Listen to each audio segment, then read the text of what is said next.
Amen. Hallelujah. Amen, amen, amen, amen, amen. Amen. Gloire à Dieu, gloire à Jésus. Que le Seigneur vous bénisse, mon frère, ma sœur. Que le Seigneur puisse faire des bonnes choses pour vous. Alléluia. Gloire à Jésus. Alors aujourd'hui, c'est Ambassadeur Lembe. Alléluia, que Dieu vous bénisse.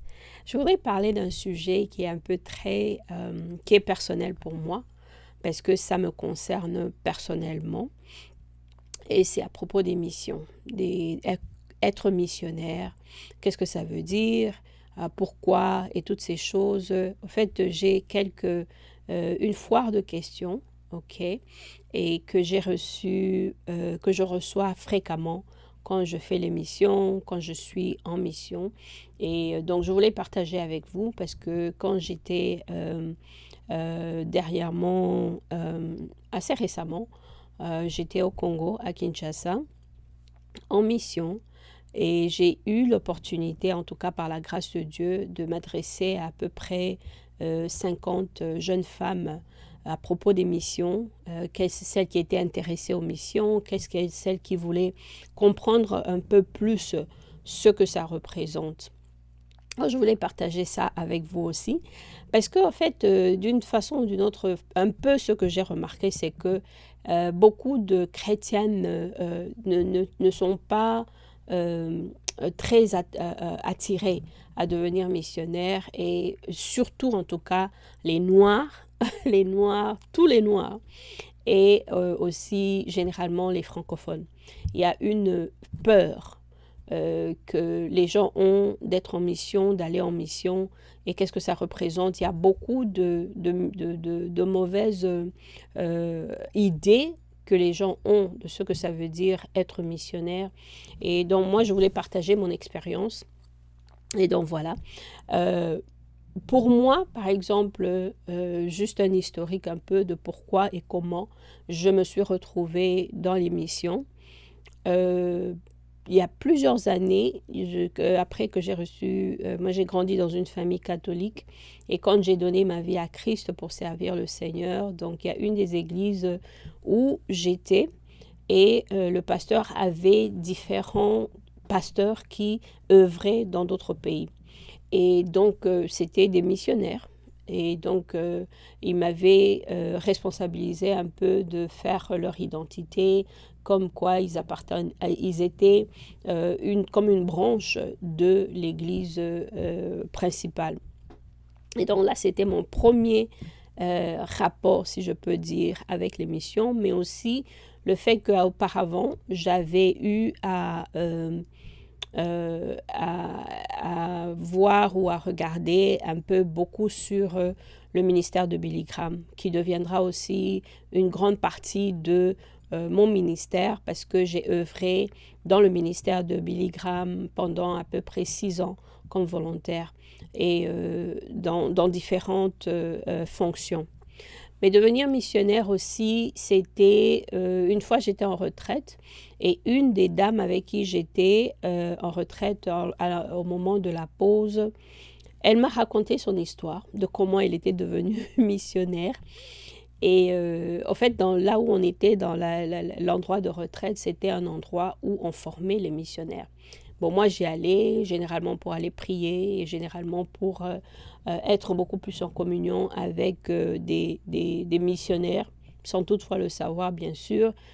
Mais cette dame me racontera comment elle est devenue missionnaire, et puis elle me dit, bon, tu sais, un jour, toi aussi, tu iras en mission. Alors, je la regardais, j'ai dit, ouais, ouais, ouais, ouais. Et puis, c'est passé. Alors, et après ça, j'ai joint une autre église. J'avais déménagé, et donc j'allais dans une autre église.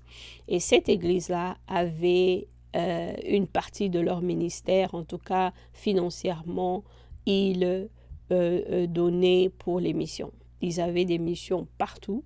Ils avaient des missions en Afrique, en Asie, en Amérique latine. Et donc, c'était chaque année qu'il y avait toute une liste et des missions aussi locales aussi. Alors, bon, moi, je ne participais vraiment pas. Je regardais tout ça de loin. Et puis un jour comme ça, il y avait une proposition pour une mission pour aller en Sierra Leone. Moi, de par mes origines, j'ai une partie, un certain pourcentage de mon sang et de la Sierra Leone. Alors, quand j'ai entendu parler de la Sierra Leone, qu'il y avait une équipe qui se préparait, qui devait se préparer pour aller en Sierra Leone, j'ai dit waouh, ce serait une bonne opportunité pour moi de voir quand même cette autre partie de ma famille, c'est-à-dire de visualiser un peu ce que c'est que la Sierra Leone. Et donc, je me suis préparée et tout, j'ai joint l'équipe et nous sommes partis. Alors, mon rôle étant là-bas, bien sûr, faisant partie de l'équipe, dans la prière, la participation et certaines autres choses, mais j'étais aussi, je voulais aussi, parce que chacun avait pris une responsabilité pour enseigner. Moi, j'avais enseigné sur l'intercession. Et donc là, c'était une des choses que j'avais faites étant là-bas. Nous sommes revenus de la Sierra Leone et puis il y a eu d'autres missions. Donc je suis allée encore en Tanzanie et puis je suis allée avec eux aussi en Roumanie. Et donc là déjà c'était des semences, des semences que Dieu mettait en moi de la mission, qu'est-ce que ça veut dire la mission et qu'est-ce que ça représente pour le Seigneur, pour nous en fait en tant qu'enfants de Dieu. Qu'est-ce que ça veut dire être missionnaire? Alors, à un certain moment, c'était comme si c'est ça que je devais faire. C'était comme si, dans mon cœur, je sentais que c'est ça que je dois faire. Je dois aller en mission. Je dois aller dans un autre endroit pour parler de Jésus, pour prier pour les gens. Et donc, je me positionnais tout le temps pour pouvoir le faire. Donc, à partir de là, je suis allée au Portugal, je suis allée au Rwanda, je suis allée en Inde, et Kenya et dans d'autres pays aussi. Et puis, c'était devenu une partie de moi-même, devenir missionnaire. Alors quand je regarde derrière tout ce qui s'est passé avec ma vie, je remarque moi-même que c'était ça au fait que le Seigneur avait mis en moi.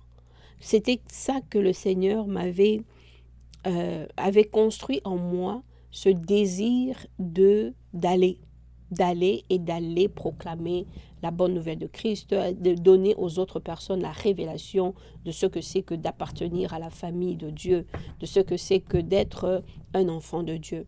Et donc c'est à partir de là que j'ai commencé. Mais je pense qu'il y a aussi un autre facteur qui a fait que je me suis accrochée à ça. J'ai demandé au Seigneur. Parce que vous savez, quand vous avez reçu l'appel de Dieu, ce n'est pas seulement, bon, vous recevez l'appel, mais vous devez aussi avoir vos moments où vous demandez au Seigneur, vraiment franchement, que le Seigneur lui-même puisse vous donner, ok, votre identité en lui. Qu'est-ce que ça veut dire? Qui suis-je en fait? Qui suis-je? Qu'est-ce que je représente? Pourquoi je suis créé? Qu'est-ce que je fais ici sur la terre? Quel est mon rôle principal ici sur terre? Et donc quels sont les secrets de ma vie au fait? Pourquoi je me retrouve ici et là et tout ça et toutes ces choses? J'ai demandé au Seigneur, j'ai eu mon interview avec Dieu à propos de mon identité. Et le Seigneur m'a donné mon identité. Il m'a dit, il me l'a dit, tu es missionnaire. Il me l'a dit, et bien sûr avec d'autres fonctions aussi que je dois exercer dans le corps de Christ. Mais missionnaire, ça fait partie de moi, ça fait partie de ce que je suis et ça fait partie de ce que je dois faire ici sur la terre. Donc voilà, ça c'est juste une introduction à ma vie de missionnaire et j'espère que ça va aider quelqu'un. Et comme j'ai dit tout à l'heure que généralement les Noirs ont peur d'être missionnaires. Les Noirs, on a peur d'affronter des choses différentes. On a peur d'entrer dans un nouveau environnement.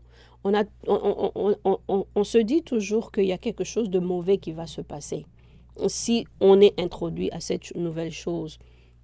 Il y a une autre chose aussi, les francophones, vraiment généralement, ça c'est généralement, bien sûr vous pouvez dire que oui, vous connaissez telle personne et telle personne qui sont missionnaires, mais généralement les francophones ont peur. Les francophones ne font pas vraiment les missions. Et il y a aussi une autre chose, c'est que quand je suis en mission, par exemple, surtout dans les pays francophones, il y a toujours cette question qui revient. Est-ce que tu es sûr? Est-ce que tu es sûr? Une femme qui est missionnaire, qui laisse sa famille et qui va, tout ça, tout ça. Ça, c'est le francophone qui aime bien poser des questions qui sont un peu pertinentes, si je peux dire, mais qui viennent surtout de cette culture paternaliste. Vous voyez que une femme ne peut pas faire ceci, ne peut pas faire cela, ne peut pas se mettre dans une certaine position.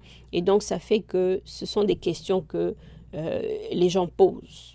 Est-ce que tu es sûr que tu as entendu le Seigneur qui t'a dit vraiment que vraiment tu dois être missionnaire? Est-ce que c'est un travail qu'une femme peut faire? Toutes ces choses que généralement c'est les hommes qui posent ce genre de questions. Mais je comprends. Je comprends que c'est à partir de cette peur que les gens ont qu'ils se disent que une femme ne peut pas faire ça. Une femme ne peut pas aller des kilomètres et des kilomètres dans un endroit inconnu pour travailler, faire le ministère avec des gens qu'elle ne connaît pas, qu'elle n'a jamais vus et tout ça. Mais ça, c'est la peur. Alors, je voudrais vous encourager, mon frère, ma sœur. Si vous avez dans votre cœur d'être missionnaire, n'hésitez pas. Bien sûr, il y a des avantages, il y a des désavantages. Il y a aussi beaucoup de choses que ça représente. Mais si moi je le fais, si moi je l'ai fait, vous aussi vous pouvez le faire. Pourquoi? Parce que vous devez faire confiance à Dieu. Et puis il y a aussi le passage, la Bible nous dit ceci, n'est-ce pas? Dans le livre de Matthieu 28, le verset 19 à 20.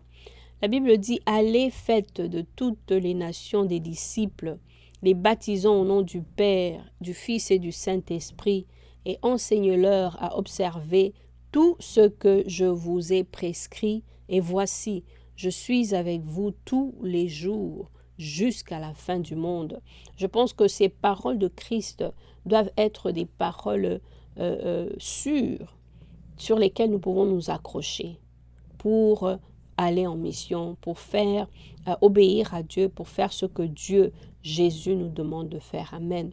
Alors que Dieu vous bénisse. C'est une série que je vais faire sur les missions. Et donc ça, c'était juste une introduction et j'espère que ça va vous encourager. OK? Merci. Que Dieu vous bénisse.